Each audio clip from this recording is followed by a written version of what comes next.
Hello everybody, welcome back to the channel. It is me, the Prince of FNAF, and tonight we're going to be discussing the rivalry between Samus the Bounty Hunter and Ridley, the Space Pirate King of Death himself.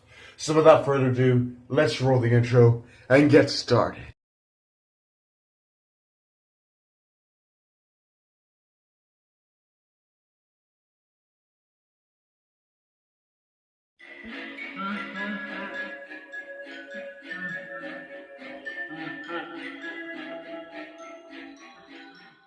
So what we know from Samus and Ridley's rivalry in the video games, the Japanese comic books, and of course what Nintendo themselves has confirmed is that their rivalry is ancient, spanning from when Samus was just a little girl and Ridley led an attack on Samus's homeworld, brutally murdering her parents right in front of her. Now, because the Chozo unknowingly let the space pirates, along with Ridley, come to Samus's homeworld, they of course had great sympathy for the last surviving little girl. So they raised her and became her bird parents, and of course trained her to be a bounty hunter, a supreme fighter for the galaxy.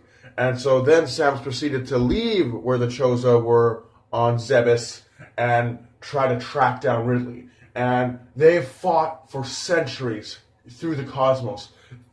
Samus has tracked Ridley to different planets, and they've got into huge fights, with Samus usually winning and beating Ridley's ass. Now, those of you who don't know what Ridley is the main villain of the Metroid franchise. He is a space pirate king slash god of death.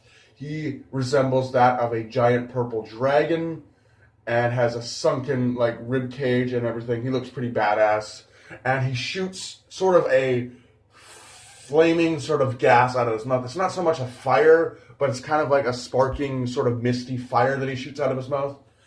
And yeah, so he's one of the most crazy villains in all of Metroid.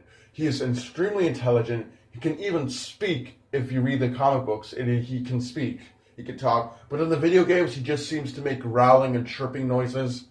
And in the games, he takes that off a mantle. He seems to act more like a bird than a dragon, although he does growl and make terrifying monster noises.